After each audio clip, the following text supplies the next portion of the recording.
Please don't forget to like, comment, and subscribe. Top 5 things you need to know if the grid goes down. Starting off with number 5, water purification. Boiling method. Heat water to a rolling boil for at least 1 minute, or longer at higher altitudes, to kill pathogens. Chemical treatment. Use water purification tablets or household bleach. Follow instructions carefully and let the water stand for the required time. Portable filters. Invest in portable water filters or purifiers that can remove bacteria, protozoa, and some viruses. These can be essential for long-term survival. Number 4, food procurement. Foraging. Learn to identify edible wild plants in your area. Books or apps on wild edibles can be helpful. Be cautious to avoid poisonous plants. Hunting. If you have firearms experience and it's legally permissible, hunting for wild game can provide a sustainable food source. Practice hunting skills beforehand. Fishing. Learn fishing techniques appropriate for your environment, whether it's freshwater or saltwater. Carry compact fishing gear in your survival kit. Number 3, first aid skills. Basic wound care.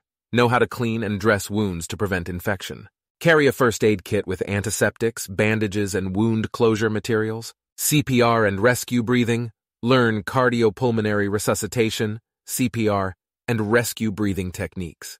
Practice on mannequins to build confidence. Handling medical emergencies. Take a basic first aid course to learn how to respond to injuries, burns, fractures, and medical conditions like heart attacks or strokes. Number 2, security measures. Fortify your location.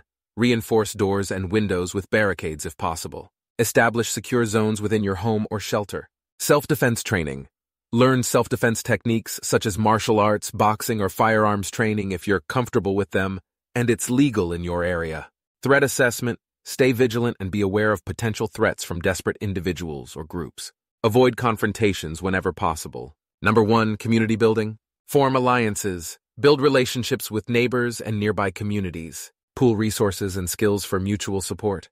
Communication. Establish communication channels such as a neighborhood watch system or walkie-talkies to stay in touch with others. Division of labor. Identify each person's strengths and skills to maximize efficiency and productivity within the group. This has been a Doomsday Prepper News Update. If you found this video informational, then please comment, like, subscribe, and share.